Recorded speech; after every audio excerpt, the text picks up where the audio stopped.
Otro tema sobre los cuales yo quiero pedirle su opinión, que tiene que ver con las elecciones eminentemente, es el debate que hay respecto de si deben o no establecerse en las normas el derecho de los movimientos regionales a participar en las elecciones. Ha habido un cruce de palabras entre el presidente de la Comisión de Constitución, el señor Rospigliosi, indirecto, pero cruce, y el señor Braco, Freddy Braco, que es el presidente de la Asociación de Movimientos Regionales, ¿no? El señor Rospigliosi han dicho que se han sentido amenazados por un documento que les ha hecho llegar y la asociación, advirtiendo que presentaría una demanda constitucional contra los congresistas que insistan, fuera del marco del tiempo, según el señor Braco, en insistir con esta prohibición. Su opinión sobre el tema de fondo y también sobre el tema legal que parece que se ha hecho camino. A ver, primero el tema de los movimientos regionales ya se sometió a un momento en debate y no se aprobó. Se quedó una primera votación de reforma constitucional y la segunda no se logró y se archivó. Y eso es 87 votos. 87 votos son dos procedimientos. Sí. O son dos votos de 87 y en dos legislaturas diferentes para que se apruebe solo y exclusivamente por el Congreso, o mayoría absoluta en una primera votación y luego a referéndum. Se optó por la primera, no se logró y bueno, ahora tenemos que los movimientos regionales pueden participar. Pero es más, por ese tema de que se aprobó en primera votación y había una amenaza para los movimientos regionales, es que muchos movimientos regionales se convirtieron en partidos nacionales. Sus dirigentes entraron a partidos. O sus dirigentes entraron a diferentes partidos. Mismo, sí. Exactamente. Entonces, creo que el Congreso, al haber generado también esta situación de que ahora tenemos 43 partidos, porque la mayoría de estos 43 partidos han nacido como movimientos regionales. Eso es un pie de página que quería hacer notar. Luego, sobre el tema de la denuncia constitucional que quieren, o que es la amenaza que ha presentado, no entiendo por qué el congresista Rospigliosi se asusta si una denuncia constitucional, tiene que tener una razón de fondo constitucional y los congresistas están protegidos por sus votos y sus iniciativas, entonces no tendría razón de ser. Se nota que ahí el congresista Rospigliosi le falta un poco de conocimiento de sus propias atribuciones y facultades.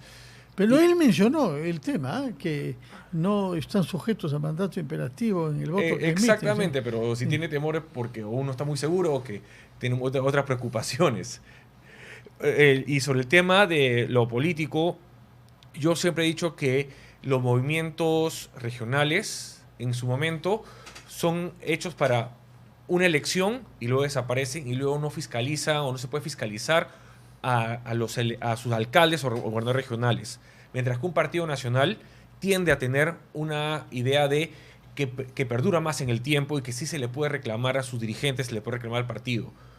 Lamentablemente, como están hay que someter esa teoría que usted... claro, al caso de la bancada de Acción Popular. Esa teoría lamentablemente ha perdido fuerza con el tiempo. Cuando lamentablemente has tenido en casos de partidos tradicionales o históricos que, por un lado, sus dirigentes o militantes no han actuado correctamente y no han podido revertirlo en otras elecciones o en el paso del tiempo, o por otro lado, que su institucional se ha habido mellada no por el partido mismo, sino por el sistema electoral. Como pasó en Acción Popular, el ex jefe del ROP nos generó muchos problemas durante más de 8 años para poder inscribir alguna dirigencia. Y recién ahora último hemos tenido... ¿Solo fue causado por el jefe ROP o también hubo fricciones entre hermanos Acción Popular? No, pero justamente cuando hay una impugnación de una elección interna, el ROP debió haber actuado un poco más célere para resolverlo.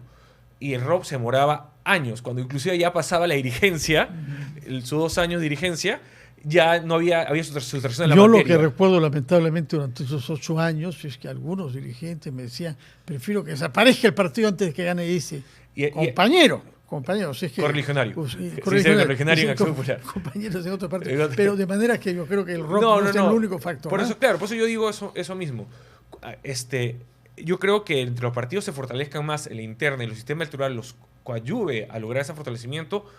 Estas situaciones de que aparezcan los movimientos regionales puede ser tal vez un tema de que ya sea responsabilidad del electorado y que sean los partidos nacionales los que se sobrepongan y ganen en las contiendas electorales. Bueno, ojalá, es lo que decíamos todos. Su punto de vista sobre el tema de la participación o no de movimientos regionales en las elecciones. Creo que ha habido un desarrollo normativo en los últimos años como respuesta a lo que significó la presencia de movimientos regionales en la política peruana, ¿no? Y puso a prueba, y un poco también puso a prueba la debilidad de los partidos políticos a nivel regional, de algunos partidos políticos a nivel nacional. Y ese vacío fue llenado por estas fuerzas. Y lo que hemos visto en los últimos años es un intento desde el Congreso, donde solo están los partidos políticos, de negociar o de lidiar con esa participación.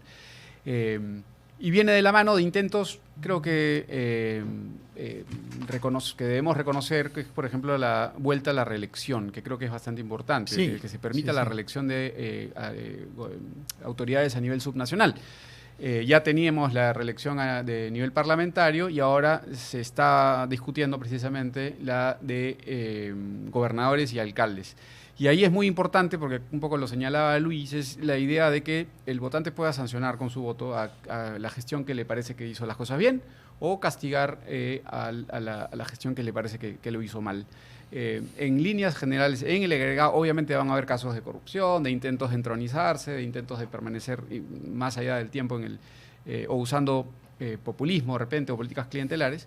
Pero en el agregado, para desarrollar una clase política, para desarrollar un cuerpo profesional, es necesario, creo, la repetición y la reelección de autoridades en ese Como gran cosa se va a ir a una reelección. Al menos. Sí. Sí. Yo conozco países donde hay alcaldes que ejercen durante 40 y 50 años y son conocidos por la población. Si fueran corruptos se les diría, y permanecen y dan frutos. Sí, o por lo menos darle la chance ya después de 2 gestiones, como ha habido casos en el Perú, de gente que ha escalado desde alcaldías distritales, alcaldías provinciales, hasta intentar. Porque lo otro ha llegado también a que se pasen el puesto entre hermanos, hemos visto, también. Un distrito del sur del O que se intercambien distritos. Sí, se intercambian distritos también, sí.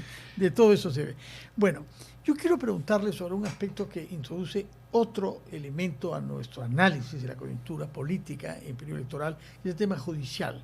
Porque la vida política está marcada en realidad por acontecimientos judiciales. Sí. No todos los partidos, felizmente, pero algunos de los más importantes y algunos de los expresidentes, como hemos visto. No por casualidad hay 3 en este momento en la cárcel simultáneamente. Y en este contexto es penoso ver que persiste una fricción entre la Policía Nacional y el Ministerio Público, que tiene que ver con cuál tiene el rol inicial, el rol dominante en la investigación criminal. Y esto no ha sido dirimido, como hubiera sido deseable, por el Tribunal Constitucional. Esta mañana hemos recibido al defensor de la policía en ampliación de noticias y él se ha referido de una manera sumamente dura contra el actuar del Ministerio Público respecto a la detención de 16 personas en Ate. Escuchamos al fiscal que nos dijo que todo ese operativo era humo, que no habían presentado en la policía argumentos para detener. Entonces, es penoso que la opinión pública sea testigo de esta discusión a través de un medio, en este caso, sobre un tema crucial, porque si no hay unidad en las entidades del Estado, pues estamos beneficiando a los criminales y perjudicando a los ciudadanos. ¿Cómo explica usted este fenómeno y cómo resolverlo, señor Roel? A ver, yo creo que, como bien se señala, el Tribunal Constitucional tiene que, porque todavía hay una demanda de inconstitucionalidad sobre esta reforma que hizo el Congreso de darle toda la facultad de investigación de los delitos inicial a la Policía Nacional del Perú, volviendo un poco a los 90s. Pero esa demanda, yo espero que zanje de una manera clara hasta dónde llega la competencia del Policía Nacional del Perú cuando se ve un delito y cuándo debe ser la del Ministerio Público, y que esas reglas y competencias estén debidamente establecidas y clarificadas por el Tribunal Constitucional. Porque si el Tribunal Constitucional da una sentencia en donde no deja la misma ambigüedad que ahora tenemos, los conflictos van a seguir apareciendo entre estos 2 entes que deben trabajar de manera conjunta para un objetivo común: el orden público, la seguridad ciudadana. Lamentablemente, lo que vemos es, por conflictos entre sus titulares, que seamos sinceros, que hay entre el Ministerio Público, la Fiscalía de la Nación y la Presidencia de la República, que es la que dirige el Ministerio del Interior y es la jefa de la Policía Nacional también, según la Constitución, es la que genera estos conflictos por parte de sus titulares. ¿Y quiénes pagan los platos rotos? Los ciudadanos de a pie.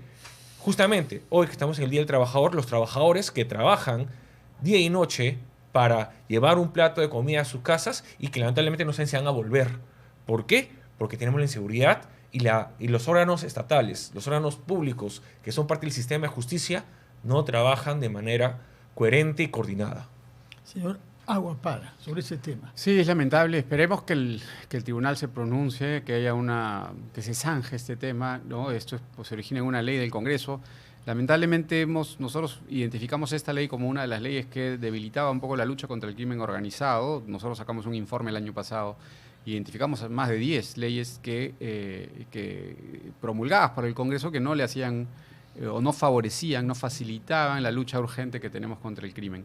Y esta introduce ese elemento de disputa adicional entre el Ministerio Público, que de acuerdo con el artículo, no me acuerdo cuál de la Constitución, señala que le corresponde la investigación del delito, y entra en colisión con las funciones de la policía, ¿no? Yo creo que esto debería ser visto como un trabajo en equipo, más bien como un trabajo en conjunto, idealmente, pero se enmarca de nuevo dentro de esta lucha más superficial, en el sentido de que va por encima del verdadero trabajo en la cancha, de las diversas instituciones del Estado colisionando entre ellas, ¿no? Hay una frecuente lucha entre el Congreso y el Ministerio Público, hay una frecuente lucha también entre la policía y el Ministerio Público, y ese es algo que en realidad para el ciudadano de pie no tiene una explicación, no tiene ningún sentido, porque lo que está terminando, lo que al final pasa es que el crimen organizado sigue avanzando, la extorsión sigue avanzando, el sicariato sigue avanzando. Hemos roto ya estamos en camino a romper otra vez el número de homicidios por año. Se ha superado en los primeros 4 meses o 3 meses el número de asesinatos y homicidios del 2017. Y no vemos una respuesta, no vemos una solución a la vista, lamentablemente, y nada indica que estas luchas intestinas colaboren para ese fin, ¿no?